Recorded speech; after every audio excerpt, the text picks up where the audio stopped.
Hello everyone, myself Shweta Shah, Assistant Professor at LG Institute of Engineering and Technology, Ahmedabad.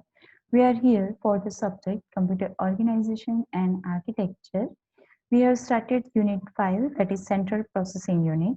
In this unit, in last session, we have seen data transfer and manipulation instruction and some of the program control instruction. Let me start further with program control. In program control, we have seen these instructions like branching, jumping, skip, call, return, compare, and paste. And these instructions are used to change the program counter. Okay, so your sequence of execution is going to be changed by using this instruction. Simply, these are the non-conditional instruction. In this, you are writing the instruction and then the location where you want to load your program counter. Okay, and your execution is started from that location onwards. For example, BR 500, that means your program counter is loaded with 500 and next instruction is going to be executed is your stored at location 500 and so on. Okay, so this is your non-conditional program control, changing your sequence of program. Now let me see how you can change this control of program or program counter depending upon some condition. These conditions are depending upon your ALU's result. Okay, or you can say status of your ALU. Okay, for example, some carry flags are generated. Sign flag is sign bit is what, whether it is positive or negative, whether carry is generated or not, whether overflow condition is there or not. Okay, whether your result is 0 or not. Depending upon these conditions, you will take decision whether you require to change your sequence of execution of program or not. Okay, here we are using this 4 flags or 4 status bit conditions to represent your status flag. Okay, here we will use 4 flags or 4 bits that are known as a carry, sign, 0 and overflow, that are represented by C, S, Z and V. Okay, that these flags are set or cleared depending upon your ALU's status. Okay, your carry flag is set to 1 if and carry, if after your result carry is generated, if your result is greater than the capacity of storing of result register, then carry flag is generated on given by 1. If your sign bit, that is your MSB bit, is 1, that represents that your number is negative, and if it is 0, then it represents that your number is positive. So depending upon that your MSB bit, this sign bit is given as a 1 or 0. Okay, similarly 0 bit is set to 1 if result of your ALU is 0, all bits are 0. Okay, then and only then your 0 flag is set to 1, otherwise it will be 0. Okay, and next bit is overflow bit, that is set to 1 if both of your MSB bit and carry bit of your results, MSB bit and carry bit, both are 1 or both are 0. Okay, that will represents that your number is represented in a sign magnitude form and your result is greater than the capacity of storing register.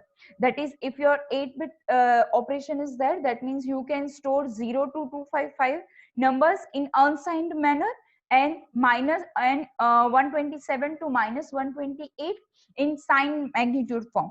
Okay, so if your number is greater than 127 and lesser than minus 128, so you can't store that number into this register. Okay, so you have to represent that whether your result is greater than 127 or less than minus 128 by representing this overflow flag, that is represented by V. Okay, its condition will be that whether your MSB bit and your carry flag both are 1 or both are 0. Okay, and you have to check this whether both are 0 or 1 by using some XOR gate with this 2 bits.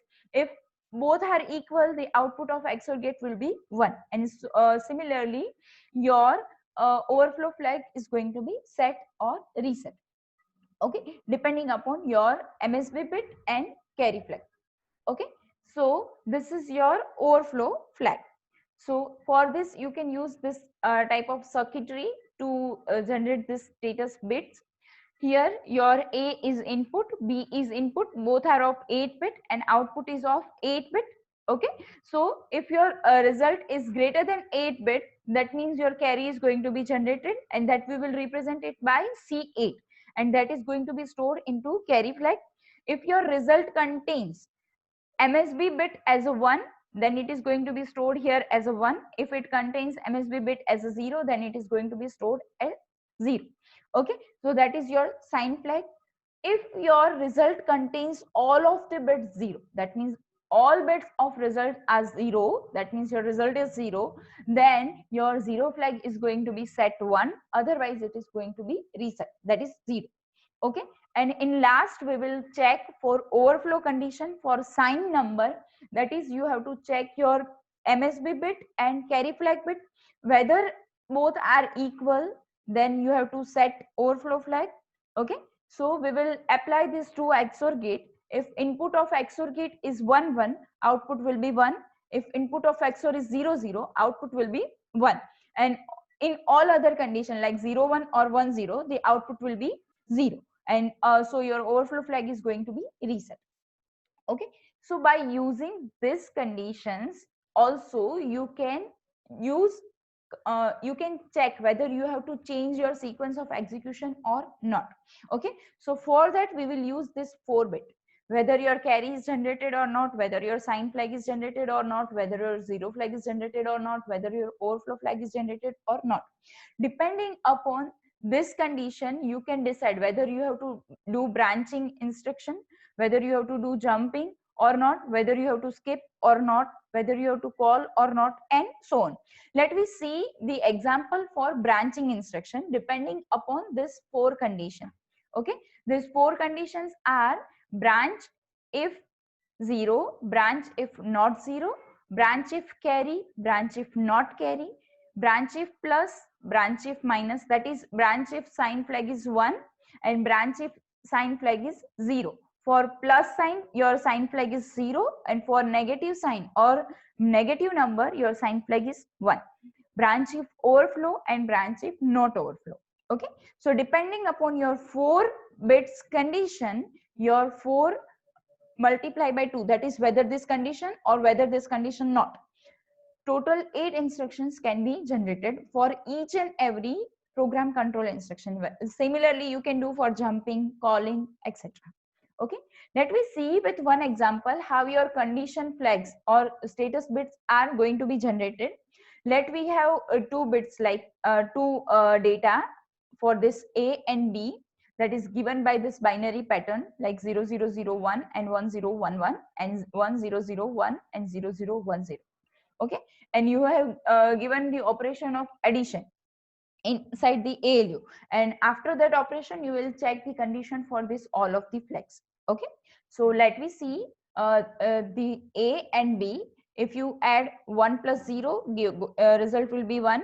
1 plus 1 0, carry 1, 0 plus 0 and carry 1, that is results 1.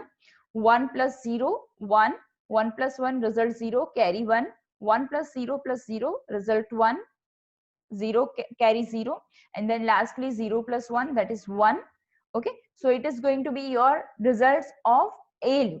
Here not carry is not generated, your MSB bit is 1, your MSB bit and carry flag not equal. Okay, and result is not 0, all bits are 0, then your result you can say is 0, but here not that condition. Okay, so depending upon that, let me see what will be a carry flag. Here carry is not generated, that means your carry flag will be 0. Here sign bit for this result is 1. Okay, so your sign flag is going to be 1. Here carry flag and D7 not equal. Okay, so your overflow is not there, so this flag will be 0, and result is not 0, so your 0 flag will be 0. Okay, so depending upon this condition you will next check whether you have to do branching or not. in this status, your condition of branch if negative is only going to be branch if negative is going to be true. Whether branch if not carry is also true, branch if not overflow is also true, branch if not zero is also true. Okay, so by this way you can use this condition to take a decision whether your condition is fulfilled or not, and also depending upon that condition you will take decision of branching or not. Okay, so this is your conditional branching instruction. Also, you can use this compare instruction for branching, and this compare can be unsigned and signed.